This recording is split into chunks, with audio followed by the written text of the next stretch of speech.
On today's episode, I will be placing the Teenage Mutant Ninja Turtles on the pop culture pedestal.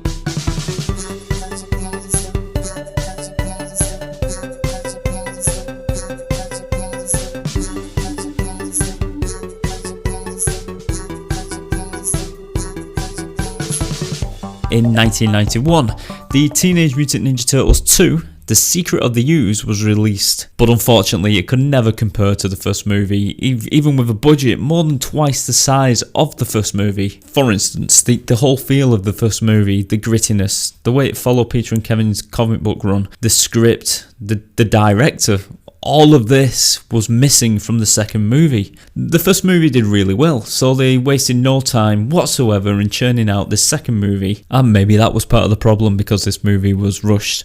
The visuals on the second film looked very clean and very colourful, but it didn't feel grounded in the real world like the first movie did. The costumes did not look as good as the first movie, they looked less real than the first movie, more colourful and more cartoon-like. Another problem with this movie was the violence. It had been extremely toned down a lot. In fact, all of the turtles had their weapons, but they never actually drew them. For instance, in a fight, they would rely now on kicks or punches. There was one scene where you saw Michelangelo fighting with a yo-yo, and you saw Donatello fighting with a foam toy. There was a scene where Raphael actually used his sai, but only to catch a pizza.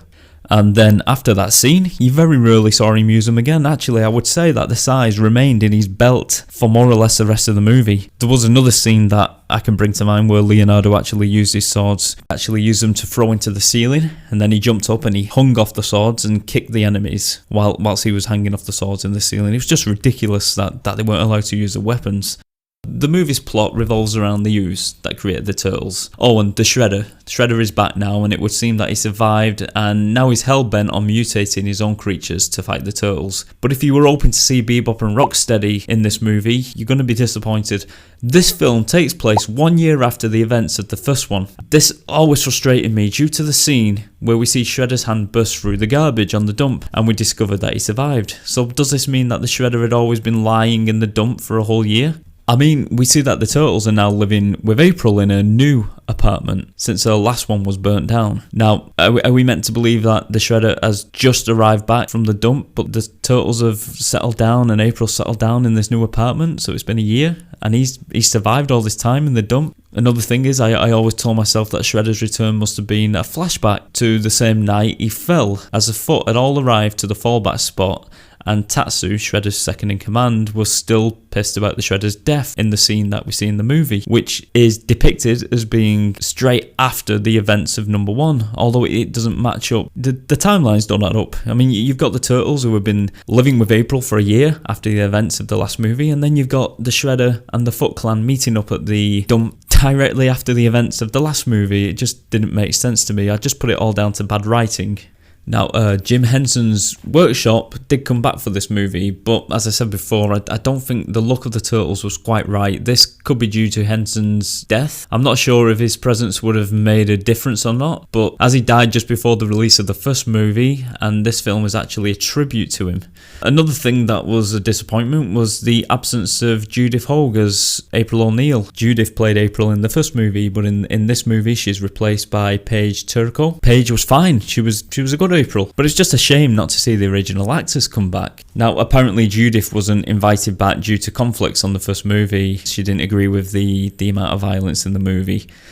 Casey Jones didn't appear at all in this, and this was probably due to Casey Jones being such a violent character in the first movie, so it was probably deemed unsuitable for kids in this toned down version.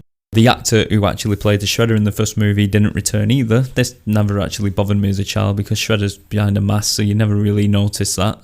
But it is worth mentioning that the Super Shredder at the end of the film, where Shredder's mutated into this big hulking monster, was played by WWF wrestler Kevin Nash. And then we have the two mutated creatures, which were a wolf and a snapping turtle, who were named Tokka and Rahzar. Now, as a kid, I was very disappointed that we weren't getting Bebop and Rocksteady, and I couldn't understand why. Why weren't we getting Bebop and Rocksteady? And apparently, it was due to Kevin and Peter refusing the characters to be placed in the movie. Apparently, they never liked the characters of Bebop and Rocksteady. They thought they were too goofy. So Tokka and Rahzar were created, which is baffling because these two creations were also equally as goofy, if you ask me. The two characters did later show up in the 1987 series, computer games, Turtles Forever movie, the comic books, and the 2012 series. This movie also saw the temporary departure of Corey Feldman, who did the voice of Donatello in the first movie. This was due to Corey being in rehab at the time, although he did return for Ninja Turtles 3.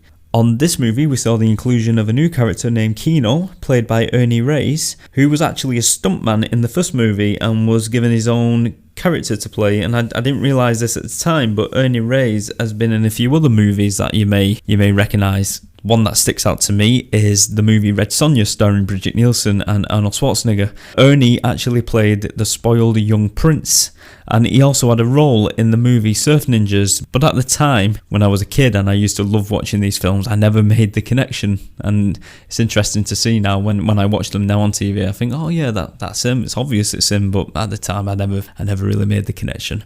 This movie also features Vanilla Ice at the end of the movie, when the turtles do a little dance routine whilst fighting. Apparently, one of the actors who played one of the turtles went over to give Vanilla Ice a hug in full costume because he was a big fan of Vanilla Ice and he wanted to just go over and just say hello and give him a hug for some reason. Unfortunately, he never got to give him a hug due to Vanilla Ice's bodyguards intervening, and they apparently shoved the actor, and then a small scuffle broke out on set. It's also worth mentioning that this movie was supposed to be part of a bigger story that would continue into the third film. Apparently, this second movie was supposed to be more alien in theme. There are rumours that the scientist in the movie was actually supposed to be Baxter Stockman originally, not Professor Perry, and it was also planned to have Stockman and Perry reveal that they were in fact an Utrom, which is an alien brain creature that would have resided in a stomach compartment of like a robotic body, which would have been the Professor or Baxter Stockman. And it's worth mentioning that these Utroms were a lot like the character Krang in the 1987 series, but they featured a lot more heavily in the comic book, and they were actually a race rather than just one character alone. And apparently this wasn't included into the film because they didn't want the kids to get confused with the Utroms and Krang, which is, if you ask me, why didn't they just do Krang? Early drafts of the script also had small robots that were called Mousers, and they were actually in the comic books as well, but this was also scrapped. So all of these new characters were supposed to tie into a third movie which would feature the Utroms and the Triceratons, which was a race of alien dinosaurs. They were probably abandoned due to time restraints and probably budget. The movie was rushed and made in just 1 year since the last, in fear that the franchise would fizzle out of popularity. And what I forgot to mention with the first movie was that Playmates produced no toys whatsoever for the release of the first movie because they believed that it was too violent and they refused to make action figures. However, that was not the case with this movie. Playmates made the figures that were different, better detailed, and instead of hard plastic, they were made from a kind of rubber material. Possibly another reason for the toned down violence of this movie was to purely sell more toys. We only needed to wait 2 more years and we would be treated with a third movie